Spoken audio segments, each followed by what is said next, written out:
Do you want to be a victim or a victor? I know my answer, but if the Democrats get their way, they would turn every American into a victim. You, all of you watching, must be reduced to suffer under some oppressive and destructive system rigged against you. Only government can save you from your oppressors. It's all pretty sickening to watch unfold, but this is what we are up against. The left pushes social injustice, systemic racism, a culture of grievance, and the useful idiots buying into this nonsense don't even know they're being used, degenerated, weakened, all in an effort to control them. Every political issue now is about race and identity politics. Americans are being told they can't beat the pervasive system built to oppress them, minorities especially.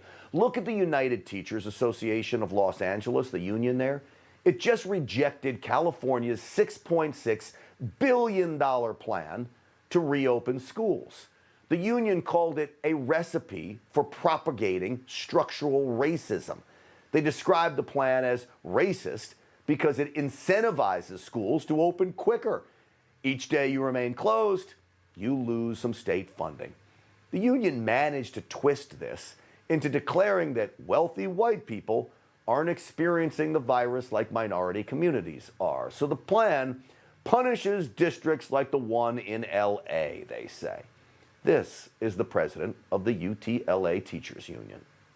Prompted by the increased pressure from politicians and big business for a physical return to school sites under unsafe conditions, the UTLA officers, board of directors, and 93% of chapter chairs have voted to organize against a premature return to schools. You see how angry she is? They're exploiting the virus. It should have all of us as the ones who should be steaming mad. The teachers made it an issue of black and white. And in the end, you know what they do? They send a clear message to minority kids. You're just not as good. And you just can't succeed because of your color. You're just more vulnerable than everyone else. That, folks, is a horrible, bogus message to be sending to children. Look at how liberals deal with crime, by the way. They have the audacity to make victims out of the criminals themselves, claiming they're all motivated to commit crimes by an unfair society. It is faux victimization. Black Lives Matter raised $90 million off the phony idea that unarmed black men are killed by police more often than white suspects. But in 2019, just look at the statistics, police fatally shot 9 unarmed blacks and 19 unarmed whites. And when you consider that blacks commit 60% of robberies and 53% of homicides in America, but only make up 13% of the population, you quickly see the BLM narrative totally falls apart. But none of that matters, right? Because BLM brilliantly, for them, turned all black people into victims, and it raised $90 million doing it. At best, BLM marches through the streets, airing their grievances, cries of persecution. At worst, they riot, they loot, they steal, and they terrorize. What they don't do is offer up any meaningful solutions to their grievances, because there aren't any. Most of their grievances are phony. You see, today, police are very well trained, maybe better trained than at any other point in the history of this nation. They are also 18.5 times more likely to be killed by a black man than a black male is to be killed by a police officer. Again, it is all faux victimhood. And the left's politics of victimhood is the real form of oppression here. Just listen to MSNBC commentary when asked about prosecuting BLM rioters.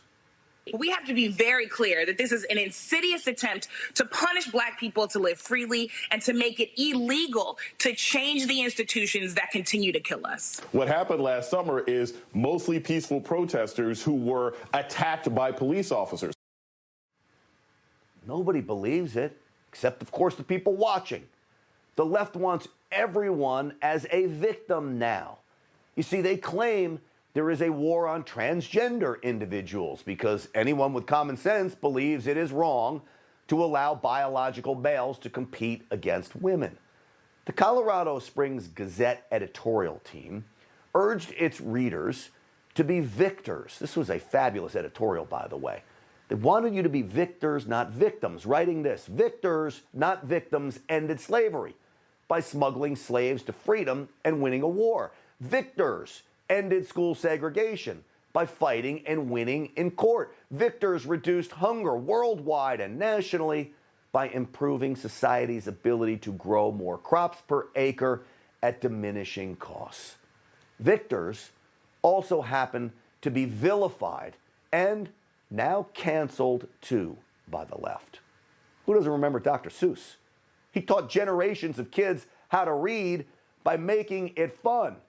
Now they're canceling 6 of his books because there aren't enough characters of color in them, is apparently one reason. Odd, because most of the characters aren't even people. Dr. Seuss is a victor in my book. Sadly, in death, he is now a victim of this culture war that has taken over America. Hi, Emma Reckenberg here. If you like this video, there's a whole lot more to see on Newsmax TV. You can watch for free right here on our YouTube live stream and be the first one here each time our experts break down real news. Just hit that subscribe button, ring the bell icon, and stay with us on America's fastest growing cable news channel, Newsmax TV.